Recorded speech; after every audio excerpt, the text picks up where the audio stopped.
तशी ती मॉडर्नच, पण घरच्यांपुढे एकदम साधी, अगदी भिजलेल्या मांजरासारखी. दिसायलाच खूपच सुंदर. काळेभोर दाट केस, कोणालाही भरूर पडेल अशी होती ती. नाव तिचे नेहा. आईबाबांची एकुलती एक लेक होती ती. तसे आईबाबा तिला स्वतःच्या जीवापेक्षा जास्त जपायचे, अगदी तळहाताच्या फोडाप्रमाणे. तिला खूप शिकवावे आणि आपल्या पायावर उभे करावे अशी बाबांची खूप इच्छा. पण नेहाला हिंडण्याचा खूप नाद. आपलेही पंख असावेत, आपणही हवेत तरंगावे, जगाचा कोणाने कोणा बघावा असे नेहाला वाटे. वर्ल्ड ट्रॅव्हलर व्हायचे स्वप्न होते तिचे, पण घरच्या गरिबीमुळे ते स्वप्नच राहिले. आई किचन कट्ट्यावर भांडी घासता घासता नेहाला म्हणाली, "एक नेहा, आज करणार आहे ना ॲडमिशन?" आई लाडाने नेहू म्हणायची, "हो, पण माझी मुळीच इच्छा नाही पुढे शिकण्याची." नेहा म्हणाली, "अगं, पण बाबा म्हणाले ना, कर ॲडमिशनला FSCला." तिच्याकडे बघत आई म्हणाली, "आई, ते MSc असतं, FSC नव्हे." नेहा हसत म्हणाली, "ठेवा नावं मला." तुझी आई जास्त शिकली नाही, पण दुनियादारीचे खूप धडे घेतलेत तिने, हे विसरू नकोस." आईने नेहाला चांगलेच खडसावले. "हो आई, मला माहीत आहे." हे बोलून नेहाने आईला मिठी मारली. तेवढ्यात नेहाचे बाबा म्हणजे प्रकाश माने आले आणि म्हणाले, "ओ होम मिनिस्टर, झाला का नाही अजून माझा डबा? मला उशीर होतोय कामाला जायला." "हो झाला ना. आज तुमच्या आवडीची बटाट्याची भाजी केली. आणि एक सांगतेच, कालच्या गत जर डबा माघारी आणला तर माझ्याशी गाठ आहे." "नाही ग आनंदबाई, भर लवकर." बाबा आपले आवरत म्हणाले. "निशा, तू आज ॲडमिशन करायला जाणार आहेस ना?" बाबा निशाकडे बघत म्हणाले. "हो बाबा, जाणार आहे." निशा घाबरत म्हणाली, कारण ती तिच्या बाबांना खूप घाबरायची, पण त्यापेक्षाही जास्त प्रेम करायची. "मी पैसे देईन, पण अभ्यास करायचा नाही तर तुझं लग्न लावून देईल." बाबा निशाची मी शाळेची चेष्टा करत म्हणाले. "बाबा, तुम्हाला पहिले आणि शेवटचे सांगते, मी तुम्हाला सोडून कुठेही जाणार नाही." निशा बाबांना धमकी देत म्हणाली आणि सगळेजण हसायला लागले. बाबा आईकडे बघत म्हणाले, "बायको, मागच्या आठवड्यात तुला मी माझा पगार दिलेला आठवतोय का?" "हो, ते मी कसे विसरीन." "हवे तेवढे पैसे दे, मी जातो कामाला." "देते, तुम्ही नीट जा." पैसे मोजत आई निशाला म्हणाली, "हे धर बाळ पैसे. ॲडमिशन झाल्यावर कॉल कर आणि जरा अभ्यासावर लक्ष दे. आम्हाला तुझ्याकडून अपेक्षा आहेत. मला माहीत आहे तू आणि बाबांनी माझ्यासाठी खूप केले ते. मी तुमच्या अपेक्षा कधीही भंग होऊ देणार नाही." पण तिच्या मनात अजून आईचाच विचार चालू होता. आपली गरिबी परिस्थिती, बाबांचे स्वप्न, आपले स्वप्न, ह्याच विचारात ती इकडे तिकडे न बघता रस्ता क्रॉस करायला गेली. समोरून एक गाडी हॉर्न मारत होती, पण निशाला त्या हॉर्नचा आवाज काय ऐकू आला नाही. दुचाकी चालवणार आणि प्रसंग सावधान म्हणून करकचून ब्रेक दाबला तरीही गाडी निशाला येऊन धडकली आणि निशा खाली रस्त्यावर पडली. बघता बघता तिथे गर्दी झाली. गर्दीतील मंडळी त्या मुलाला शिव्या देऊ लागली, पण कोणीही उठवण्यासाठी निशाला मदत केली नाही. शेवटी दुचाकी स्वाराने निशाला उठवले. "सॉरी, तुम्हाला लागले तर नाही ना?" तो दुचाकी स्वार घाबरत निशाला म्हणाला. "नाही लागलं." "एवढं नुसतं खर्चले गुडघ्याला."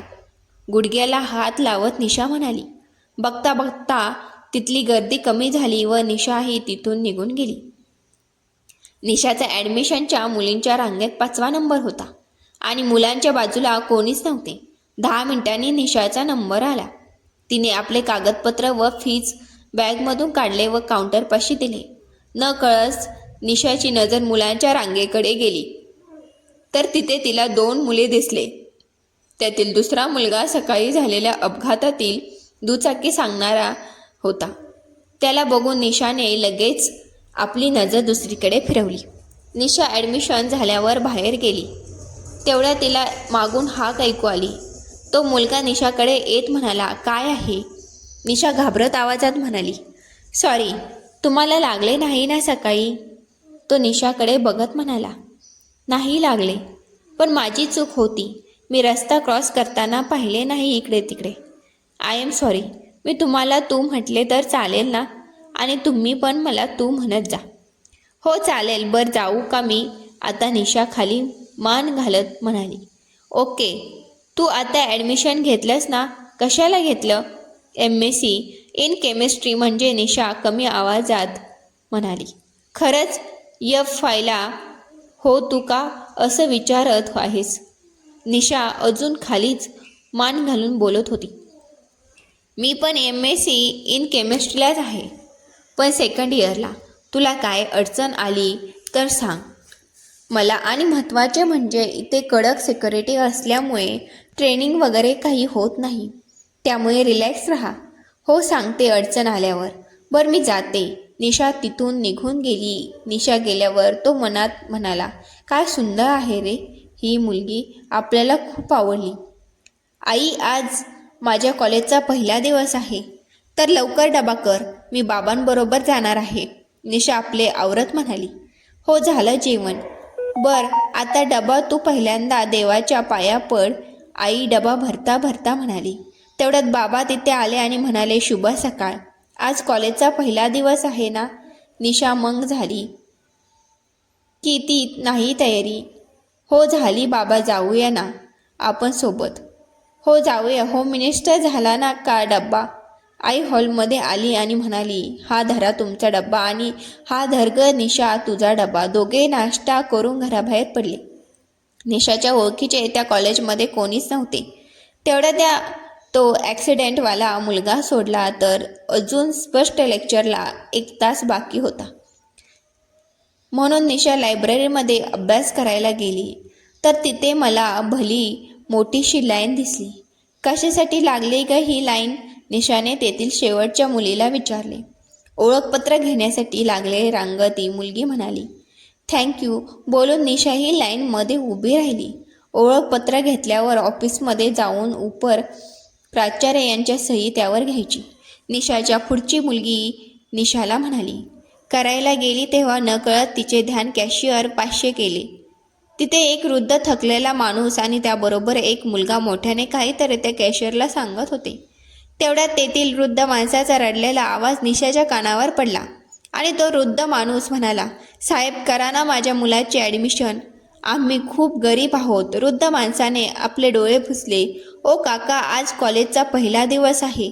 तुम्ही आज आला आहात. ॲडमिशनची शेवटची दिवस संपून 15 दिवस झाले. आता नाही करू शकत ॲडमिशन. तेवढ्यात तिथे कॉलेजचे प्राचार्य आले. तेवढा का दंगा करताय? प्राचार्य केशरकडे बघत म्हणाले. अहो सर, हे काका आज आलेत ॲडमिशन करायला. सर, आमची परिस्थिती खूप गरिबी आहे. कृपा करून माझ्या मुलाचे ॲडमिशन करा. ते वृद्ध काका रडव्या सुरात बोलले. अहो बाबा, नका रडू, तुम्ही राहू द्या, ॲडमिशन करायचं. तिथे असणारा मुलगा आपल्या बाबांचे डोळे पुसत म्हणाला.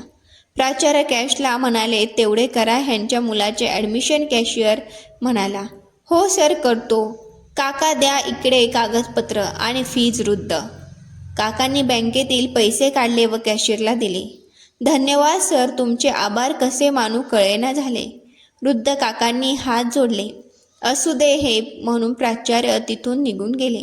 इकडे निशाचा नंबर आला आणि तिने सही घेतली व ऑफिसच्या बाहेर गेली. मुलगा आणि त्याचे वडील ॲडमिशन करून ऑफिसच्या बाहेर पडले. करण, तुझा क्लास आहे ना 11 वाजता? हो. बाबा, तुम्ही जा आता घरी आणि आईला सांगा की ॲडमिशन झाले. म्हणून करणचे बाबा तिथून निघून गेले. निशाच्या मनात विचार येतो की आपण त्या मुलावर बोलूया का? निशा करण पाशी गेली आणि त्याला म्हणाली, ते मगाशी तुझे बाबा रडत का होते? मला नीट ऐकू आलं नाही, पण वाईट वाटले त्यांना रडताना बघून, म्हणून तुला विचारायला आले. आमची परिस्थिती खूप वाईट आहे. बाबांनी माझे ॲडमिशन करायला त्यांची सोन्याची चेन गहाण ठेवली. मला खूप शिकायचं आहे, खूप मोठं व्हायचं आहे. आणि तुला एक सांगू का? हो सांग ना. माझ्यावर तुझ्या अगोदर कोणतीच मुलगी बोलली नाही. मी गरीब असल्यामुळे. त्यात गरिबीचा संबंध काय? कारण मी चांगली कपडे घालू शकत नाही, चांगली हेअरस्टाईल करू शकत नाही आणि माझा चेहरा पण इतका चांगला नाही की कोणी माझ्यावर इम्प्रेस होऊ शकेल. तुझे नाव काय आहे? करण जाधव. तुझे माझे निशा माने. बरं मी जातो, मला उशीर होतोय लेक्चरला जायला. पण तू कशाला आहेस? करण म्हणाला, मी MSc इन केमिस्ट्री. आणि तू? हो का, आम्ही MScलाच केलाच आहे. चल आपण जाऊया सोबत लेक्चरला. ते तिथून जाणार तेवढ्यात तिथे त्या दिवशी ॲक्सिडेंटवाला मुलगा आला आणि म्हणाला, हाय लेडी, तू मला असं लेडी म्हणत जाऊ नको, खूपच विचित्र वाटतं. मग तुझं नाव काय आहे? निशा. मी जातो, तू ये, मागून करण म्हणाला आणि लेक्चरला गेला. निशा, हा कोण भिकारी तो मुलगा? करण गेल्यानंतर निशाला म्हणाला, माय डिअर लँग्वेज, नीट बोल, माझा मित्र आहे तो. निशा रागात म्हणाले, सॉरी, असा गरीब मित्र आणि तुझा नसू शकतो का? हो असू शकतो. जाऊ दे, मी शौर्य माझे तुला कळलेच नाही. निशा, बरोबर, चल मी जाते, माझ्या लेक्चर आहे, उशीर झाला मला. हो जा, पण काही अडचण आल्यास मला कॉल कर हा. धर माझा नंबर. बर, मी जाते. रात्री जेवताना तिला सारखा तो कॉलेजमध्ये घडलेला किस्सा आठवायचा, कारण बाबा रडले आणि तो शौर्यकरणला भिकारी मानला. तिचे जेवणावर काहीच लक्ष नव्हते. मग बाबाच म्हणाले, निशू कसा गेला कॉलेजचा पहिला दिवस? हो बाबा, चांगला गेला. ओळख केलीस की नाही? कोणावर? हो बाबा, एक मैत्रीण झाली रुपाली नावाची. ती मुद्दामच करण आणि शौर्याची नावे सांगत नाही. जेवण झाल्यानंतर ती झोपायला तिच्या रूममध्ये गेली, पण तिला काय झोप लागली नाही. काही वेळाने ती झोपी गेली. दुसऱ्या दिवशी सकाळी निशा म्हणाली, आई बाबा, जाते मी कॉलेजला. अगं डबा तरी घेऊन जा, आई म्हणाली. आई आपले काम आवरत निशाला म्हणाली, नको, मी खाईन कॉलेजच्या कॅन्टीनमध्ये. बर बाय. हो चालेल, नीट जाग बाळा. बाबा म्हणाले, निशा कॉलेजला गेलीस? केमिस्ट्रीचे पहिले लेक्चर होते. मॅडम आत आल्या आणि फळ्यावर तारीख आणि विषयाचे नाव लिहा. तेवढ्यात निशा आली आणि म्हणाली, may I come in ma'am? Yes come in. Madam म्हणाली, इतका लेट कसा झाला? लेक्चर चालू होऊन 10 मिनिटे झालेत.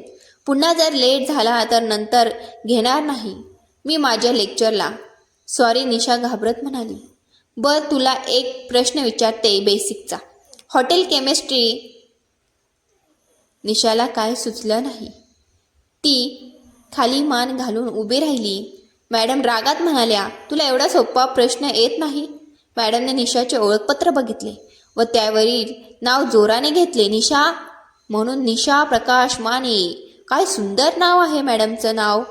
गेट आउट, मॅडम रागात म्हणाल्या. सॉरी, मी परत नाही उशीर करत, निशा रडलेल्या आवाजात बोलली. गेट आउट, एकदा बोललेल्या ऐकू येत नाही का? बाहेर चल वर्गाच्या. निशा खाली मान घालून क्लासच्या बाहेर गेली. कोणाला येतंय का क्लासमध्ये उत्तर? Hotel chemistry. मॅडम पूर्ण वर्गात नजर फिरवून बोलल्या. त्यातील पहिल्या बेंचवर बसलेला सिद्धार्थ म्हणाला, मॅडम मला येते, मी सांगू का? हो सांग. केमिस्ट्री. सिद्धार्थ हळूहळू आवाजात म्हणायला, सकाळी काय नाश्ता करून आला नाहीस होय? जरा जोरात बोल की पूर्ण क्लासला ऐकून जाईल. असे वर्गातील सर्वजण हसायला लागले. सिद्धार्थ चाचपडत म्हणाला, केमिस्ट्री ही student and uses instant and method use to parent very good. बस खाली. मॅडम शाबासकीच्या सुरात म्हणाल्या. निशा आपली खाली विचार करत बसलेली होती. नकळत तिचे घड्याळाकडे लक्ष गेले तर घड्याळात 2 वाजलेले होते आणि सूर्य ही पश्चिमेकडे गेलेला होता. ती दचकन उठली व स्वतःलाच म्हणाली, अय्या 2 वाजले, कसा वेळ गेला कळेच नाही. भूक पण लागली आहे खूप. जाऊया कॅन्टीनमध्ये, काहीही तरी खाऊया आणि जाऊया घरी. राहू दे, आज राहिलेले लेक्चर करायचे. आणि हो, त्या खडूस मॅडमचं लेक्चर नाही करायचं उद्यापासून. मग नापास झाले तरी चालेल तिच्या विषयात. कॅन्टीनमध्ये गेल्यावर तिला कोणाच तरी हाक. निशाने इकडे तिकडे बघितले तर तिला एका खुर्चीवर शौर्य बसलेला दिसला. ती त्याच्याजवळ गेली आणि म्हणाली, हाय, लेक्चरला गेला नाही? आम्ही लेक्चर अटेंड नाही करत. लेक्चरला फक्त 10 जण असतात, ती पण न्यूटनची मुले. हसत हसत म्हणाला. त्याचे मित्र पण त्याच्या या फालतूक जोकवर हसले. निशा, हे बघ माझे मित्र, तुझी ओळख करून देतो. हा अविनाश, हा अनिकेत. अनिकेतला सर्वजण मोठ्या नावाने हाक मारतात. ह्याचे वय मोठे आहे म्हणून, नाहीतर याची साईज मोठी आहे म्हणून. परत तेथील सर्वजण हसायला लागले. आणि ही माझी गर्लफ्रेंड अनिता. हे शौर्य, नीट बोल. मी तुझी गर्लफ्रेंड नाही, नुसती फ्रेंड आहे. परत जर असे बोलला तर तुला दाखवते. अनिता हसत म्हणाली. अनिता सोडून शौर्याला कोणीच उलटे बोलत नव्हते, कारण शौर्य यांचा सर्व खर्च बघत होता. शौर्याच्या घरची परिस्थिती चांगली होती. हाय अविनाश, हाय अनिकेत, हाय अनिता, निशा हात पुढे करत बोलली. ही त्या दिवशीचीच आहे ना? शौर्य अविनाशने उसको विचारले. कोणत्या रे? अविनाश बोललेलं चोरीला काही कळले नाही म्हणून तो म्हणाला. अरे तीच ना ॲक्सिडंटवाली. हो तीच आहे. ही निशा ए ना आमच्या गँगमध्ये सामील हो. अविनाश निशाकडे बघत म्हणाला. निशा त्यांच्यात येऊन बसली. लगेच शौर्याने प्रत्येकाला पाहिजे ती ऑर्डर केले व खाऊन झाल्यानंतर बिलही त्यानेच दिली. शेवटी निशा बोलली, बर बाय फ्रेंड्स, मी जाते. बस ना अजून थोडा वेळ, इतकी काही गडबड? हे शौर्य म्हणायला नाही, नको जाते, भेटू द्या. हो जा, पण माझा नंबर आहे ना तुझ्याकडे? शौर्य म्हणाला आहे. केला की कॉल सेव्ह, तुझा नंबर दे ना. शौर्य म्हणाला. तुला करेन मी घरी गेल्यानंतर कॉल. आता कर ना. नको आता का? शौर्य जरा आवाज चढवून बोलला. बरं ठीक आहे बाबा, हा बघ केला, कॉल सेव्ह करतो. तुझा नंबर काय, तुम्हाला पाहिजे का नंबर? सर्वांनी सहमती दर्शवली. मी तुम्हाला पाठवतो व्हॉट्सअप ॲपला. शौर्य अविनाशच्या खांद्यावर हात ठेवून म्हणाला. बाय. हे बोलून निशा तिथून निघून गेली. बाय, उद्या कॉलेजवर भेटू. शौर्य देशमुख. ती बाहेर गेली तशी तिच्याकडेच बघत राहिला. ही तुला आवडायला लागली की काय अविनाश? निशा गेल्यानंतर हळूच शौर्याला म्हणाला. आवडली तर नाही, पण खूप सुंदर आहे. माझ्या लेने का भाई, ज्युनियर के साथ. शौर्य हसत म्हणाला. अरे मग तू तिला जा ना घरी सोडायला. अविनाश चहाचा घोट घेत म्हणाला. हे तर माझ्या डोक्यातच नाही आले. गाईचं मी जातो. जाताना शौर्य जोरात म्हणाला. मिशन निशाला पटवणे. निशा थांब, चल मी तुला घरी सोडतो. शौर्य रुमालाने हात घाम पुसत म्हणायला. नको रे, जाते माझी मी, तुला कशाला माझ्यामुळे त्रास? त्यात त्रास कसला? चल मी तुला सोडतो. पण तुझे घर कोठे आहे? लांब नाही, इथेच आहे. पण नको, जाईल माझी मी. येते का तुला उचलून गाडीवर बसू? शौर्य आपल्या चेष्टेत म्हणायला. बर ठीक आहे, येते मी तुझ्याबरोबर. निशा गाडीवर बसली, पण ती इतकी कम्फर्टेबल नव्हती. चल मी तुला सांगते कुठे जायचे ते. निशा रात्री शौर्याचाच विचार करत बसलेली होती. तिच्या मनात आत्ता शौर्याबद्दल काहीतरी वाटत होते, पण हे तिला माहीत नव्हते की हे प्रेम आहे की आकर्षण. तेवढ्यात शौर्याचा व्हॉट्सअपला आपल्या मॅसेज आला. जेवला का मिस्टर वर्ड? निशाने टाईप केले. मी कोणी मिस्टर वर्ड नाही हो, चुकले माझे, तुम्ही तर मिस्टर आहात. शौर्य बस झाली चेष्टा. माझे झाले जेवण, तुझे झाले का नाही? रात्री 12ला करणार आहे. शौर्याने हा बरोबर हसण्याची इमोजी पाठवली.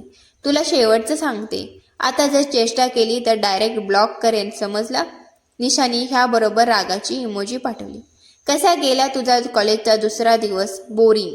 केमिस्ट्रीच्या मॅम किती खडूस आहेस रे. 3 इडियट्सला म्हटल्या व्हायरलसारख्या. अगं आम्ही पण त्या गायकवाड मॅडमला व्हायरल्स म्हणतो. शौर्याला माहीत होते की हे खरे नाही, पण तो असंच निशाला इम्प्रेस करायला म्हणाला. हो का? मी आता कधीच नाही करणार त्या व्हायरलचे लेक्चर. नको करू. पण कितवे असते मॅडमचे लेक्चर? अरे पहिलंच त्यांचे 6च्या 6 दिवस पहिलेच लेक्चर असते. मग येऊ द्या कॉलेजवर, आपण कुठेतरी जाऊ जवळच फिरायला. अरे पण मी गरीब आहे, असं दररोज फिरणं खाणं मला नाही परवडणार. तेरा है दोस्त हे तो फिकर किसकी करेन. ही शौर्याने हा बरोबर किंगची इमोजी पाठवली. बर बाय, गुड नाईट, झोपते आता. Okay bye GN. कॉलेजवर सकाळी सगळे पोहोचलेले, तेवढे निशा अजून आलेली नव्हती. कॉल कर की निशाला, कुठे आहे बघ, अनिकेत शौर्याला म्हणाला. तुला का हवी आहे? निशा आणि निशाकडे जास्त बघायची नाही, ती माझी गर्लफ्रेंड आहे. शौर्य जरा लाजतच म्हणाला. हॅलो, निशा कुठे आहे? आम्ही तुझी वाट बघतोय. ए लवकर पुढून आवाज आला. अरे आले जवळच. थांब 10 मिनिटे, मी येते. ही फोन ठेवला तेवढ्यात तिला करण दिसला व ती रिक्षा चालकाला म्हणाली, काका थांबा इथेच. अगं पण अजून कॉलेज आले नाही. रिक्षा चालक निशाकडे बघत म्हणाला, हो मला माहीत आहे, पण मी जाते इथून चालत. हे धरा तुमचे पैसे. करण निशाने जोरात हाक मारली. बोल ना. निशा करण मागे बघत निशाला म्हणाला. निशाचा चेहरा घामाने ओला झालेला होता. त्याचा तो जुना शर्ट, त्या शर्टाचा तर पूर्ण करायलाच गेला होता. तिच्या मनात विचार आला की आपण पिढीला आहोत. सर्व मुले किती स्टाईल मारतात आणि हा कसा तू चालत काय येत होतास? मी तुला पाहिले रिक्षामधून. अगं मी दररोज चालतच येतो, करण म्हणतो. इथे जवळच आमचे घर आहे आणि रिक्षाने यायला माझ्याकडे पैसे नसतात. एवढे निशाच्या मनात विचार आला की त्या दिवशी तर हा म्हणत होता की बाबांनी चेन घाण ठेवून ॲडमिशन केले आणि त्यांच्याकडे रिक्षाने यायला पैसे नाहीत. आणि चेन घ्यायला कुठून आले पैसे? करण तुला एक विचारू का? हो विचार ना. करण खिशातील रुमाल काढला आणि घाम पुसत म्हणाला, राग मानून घेऊ नकोस. अगं मला राग नाही येत. कालच तुझे आणि त्या मुलाचे संभाषण मी ऐकलेलं. तो म्हणाला ना, हा कसला तुझा भिकारी मित्र, पण तू म्हणलेली मला भारी वाटले. करण हसत म्हणाला, हो विचार ना, तुला काय विचारायचे ते. तुम्ही एवढे गरीब आहात, तुमच्याकडे पैसे कुठून आले चेन घ्यायला? आम्ही पहिल्यापासून गरीब नव्हतो ग. माझे आजोबा मध्यमवर्गीय होते, पण त्यांच्या मृत्यूनंतर माझ्या बाबा आणि काकांमध्ये सारखी भांडणे व्हायची. आणि माझा काका गुंडा आहे. तो दररोज दारू पिऊन घरी यायचा आणि काकीला मारायचा. एकदा तर त्याने बाबांची जबरदस्तीने प्रॉपर्टीच्या कागदावर सही घेतली व आम्हाला घरातून बाहेर काढले. माझे बाबा खूप भोळे आहेत म्हणून लोक त्यांचा फायदा घेतात. आता आई बाबांच्या फक्त माझ्याकडून अपेक्षा आहेत. त्यामुळे मी खूप शिकणार आणि ती चेन माझ्या आजोबांनी बाबांना दिलेली. करणच्या डोळ्यात अश्रू आले. निशाला हे वाईट वाटले. इतक्यात कॉलेज आले. करण म्हणाला, मी जातो एकटा, तू जा एकटी. का? निशा म्हणाली, तुझा कालचा मित्र परत म्हणेल भिकाऱ्याबरोबर आलीस. करण हसत म्हणाला, नाही रे, तसं काही नाही. शौर्य चांगला मुलगा आहे. तेवढ्या तिला शौर्याचा कॉल आला. निशा, अगं ये ना पटकन. किती वेळ झाला? हो आले, कॉलेजच्या गेटपाशीच आहे. बर जाते. करण भेटू पुन्हा. निशा फोन ठेवत म्हणाली, हाय सुंदरी. शौर्य हसतच म्हणाला, एक गप हा, काही पण नको बोलू. निशा जरा रागच बोलली. बर सॉरी, कुठे जाऊया फिरायला? अनिकेत म्हणाला, इथे जवळच एक रेस्टॉरंट आहे, तिथे जाऊया आपण. नको नको, आपण आईस्क्रीम पार्लरमध्ये जाऊया. ओंकार अनिकेतच्या डोक्यात टपरी मारक म्हणाला. सगळ्यांनी होकार दिला, कारण बिल तर शौर्यच भरणार होता. हे घ्या सगळ्यांची ऑर्डर केलेले आईस्क्रीम. शौर्य निशापाशी येऊन म्हणाला.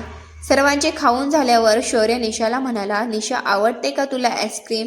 हो खूप मस्त आहे, मला खूपच आवडते. अविनाश ओठावरील आईस्क्रीम पुसत म्हणाला, आम्ही पण आहोत इथे, फक्त निशाच आहे. आम्ही जाऊ का बाहेर? तुम्ही बसा गप्पा मारत. नाही रे, तुम्ही जर तर जिगरी या राहात. तुम्हाला कसे वाटले आईस्क्रीम? निशा आपल्या आगे याची नवीन मेंबर आहे म्हणून तिला विचारले. बाकी काही नाही. ओके गाईज, मी जाते. सेकंड लेक्चर अटेंड करते. लेक्चर करून कोणाचे भले झाले आणि जे लेक्चरला बसतात तेच फेल होतात. एवढे टेन्शन नको घेऊ, मी आहे ना. तुला टेन्शन घ्यायची काही गरज नाही. निशा नाही ते पटले. ते इकडे तिकडे फिरले. आज पण शौर्याने निशाला घरी सोडले. 3 महिन्यानंतर शौर्य, अरे चल अभ्यासाला जाऊया. लायब्ररीमध्ये फर्स्ट सेमेस्टरला फक्त 2 आठवडेच बाकी आहेत. निशा वडापावचा घास घेत म्हणाली, अजून 2 आठवडे म्हणजे 14 दिवस आहेत. चीन यार, इतना टेन्शनमधले. पण अरे माझा काहीच अभ्यास झाला नाही आणि मी एक लेक्चर पूर्ण केलं नाही. निशा जरा चिंतेच्या भावात म्हणाली, हे घे आईस्क्रीम आणि थंड राहा. आता शौर्य आणि निशाच्या मैत्रीचे प्रेमात रूपांतर झालेले होते. निशा त्याच्यावर मनापासून प्रेम करायची, पण शौर्य तिच्याकडे फक्त टाइमपास म्हणूनच बघायचा. त्याच्या मनात प्रेम असे काहीच नव्हते. निशा आवर लवकर, आज पहिला पेपर आहे. आई निशाच्या रूममध्ये येत म्हणाली. निशा अजूनही झोपलेलीच होती. ए निशू, गुड नाईट. निशाच्या अंगावरील हतरून काढून म्हणाली. उठते? आई किती वाजलेत? 9 वाजलेत. 11ला पेपर आहे ना? आई निशाला म्हणून खोटं बोलली. काय 9 वाजले? मला उठवले पाहिजे. निशा उठली आणि लगेचच बाथरूममध्ये गेली. अगं आई, झाला का नाश्ता? मला जाऊ दे, उशीर होतोय. निशाची नजर नकळत घड्याळाकडे गेली, तर घड्याळात 9 वाजलेलेच होते. तिने आपले डोळे आणि परत बघते तरीही घड्याळात 9च वाजलेले. आई, आत्ताशी 9 वाजले. तू मला खोटे का बोललीस? पहिला पेपर आहे ना आज, तू लवकर जायला पाहिजेस म्हणून खोटं बोलली. व ते जाऊ दे, हा कर नाश्ता आणि अभ्यास. झाला का तुझा? अगं नाही आई, काहीच झाला नाही. शौर्य मला म्हणाला तुला इम्पॉर्टन्स नोट्स देतो. आईने निशाला विचारले. हा शौर्य कोण ग? नाही आई, मला जसे वाटते तसे काही नाही. शौर्य माझा मित्र आहे फक्त. मित्र? निशा आईशी खोटं बोलली. तेवढ्यात बाबा आले आणि निशाला म्हणाले. निशू, झाला का अभ्यास? आज पहिला पेपर आहे ना? हो, झाला अभ्यास. आता निघालेच बघा कॉलेजला. जा आणि नीट पेपरही. बाबा मला आशीर्वाद द्या. निशा बाबांच्या पाया पडत म्हणाली. माझा आशीर्वाद तुझ्या सदैव पाठीशी आहे. बाबा तिच्या डोक्यावर हात फिरून म्हणाले. आई म्हणाली. माझ्या पाया नाही पडणार निशू. आई, मला आशीर्वाद दे की आजचा पेपर चांगला जाऊ देत.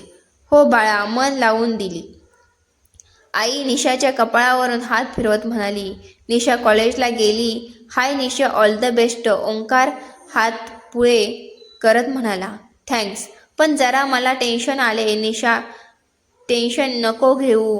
यात आपण आपले पेपर झाले ना की मग पार्टी करूया. हो, नक्की करू. निशा घाबरत आवाजात म्हणाली.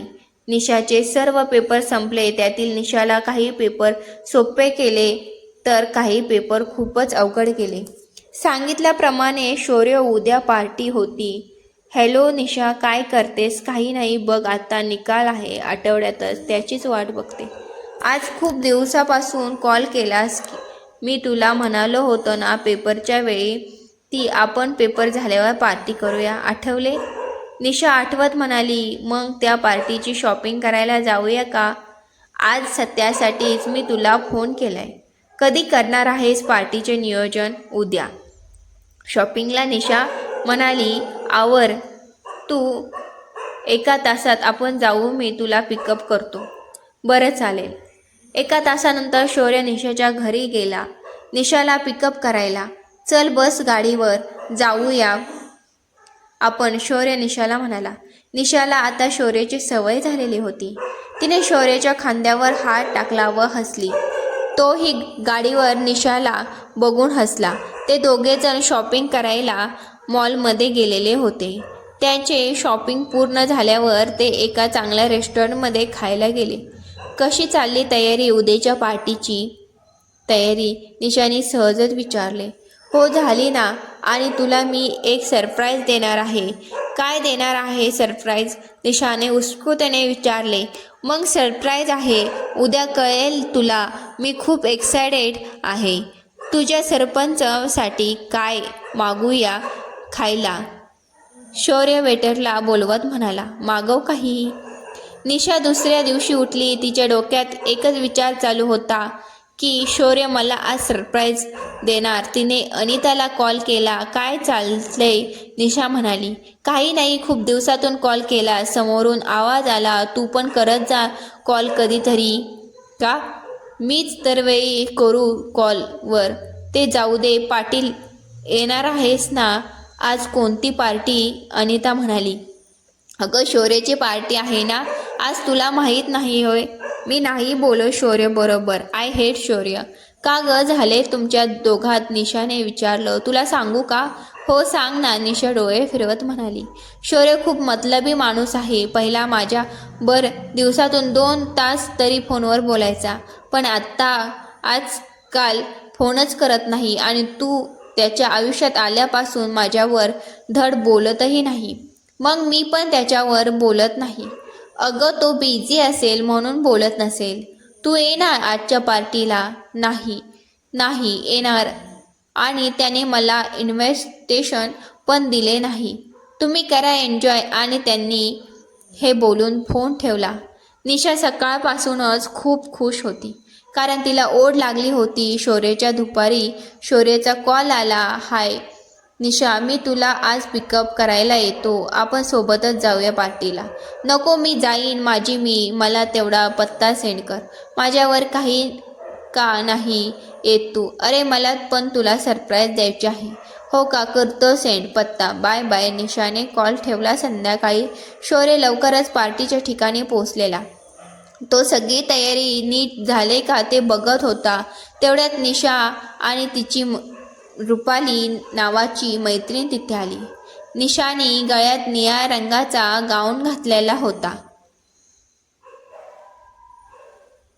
ती इतकी सुंदर दिसत होती की त्याचे वर्णनही करता येणार नाही. तिच्याकडे बघतच राहिला. शौर्य, कशी दिसते? मी निशाने सहजच विचारले. ओ भाई मारो मुझे, पृथ्वी में चांद उतराया इतनी पर भारी नाही. मी निशा शौर्याला ठेवली मारत म्हणाली. अगं तू जर ब्युटी कॉम्पिटिशनमध्ये भाग घेतलास तर पहिली तूच येशील. खरंच तू खूप सुंदर दिसतेस. बरे जाऊ दे, पार्टीचे डेकोरेशन भारी केलंस. हो थँक्स. आणि तुला एक सांगायचं, तुझा मित्र आहे ना तो गरीब करण, तो इथे वेटर बनून आलाय. हो का? निशा चिंतेच्या स्वरात बोलली. बर, तू मला काय बोललास की तुला उद्या सरप्राईज देणार? काय आहे सरप्राईज? हो सांगतो, जरा वेळ सबर का, फल मीठा होत आहे. पार्टीला सर्वप्रथम सगळ्यांनी डान्स केला. तिथे बिअरची पण सोय होती. निशा इकडे येणार का रे? निशा शौर्याला जवळ येत म्हणाली. ही घे बिअर, पी. नाही. नको, मी नाही कधी पिली. अगं पी, खूप भारी असते. निशा एकच घोट घेते. किती खराब लागते. तुम्हाला कशी आवडते? हे निशा उलटी करत बोलली. थांब, तुझ्यासाठी कोल्ड ड्रिंक्स मागवतो.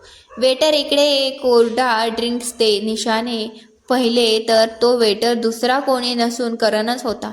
वेटरने म्हणजे करणने निशाकडे पाहिले. त्यातच त्याचा धक्का लागला व त्या ट्रेनमधील कोल्ड कॉफी निशाच्या गाऊनवर सांडले.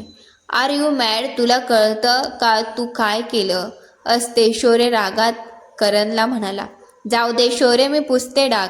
पण ह्याची लायकी आहे का तुझ्या अंगावर कोरडा ड्रिंक सांडण्याची? सॉरी निशा. करण खाली मान घालून बोलला. कोण? निशा मॅडम म्हण. तू इथे नोकर आहेस आणि नोकर सरकार हा. शौर्य परत आवाज चढवून बोलला.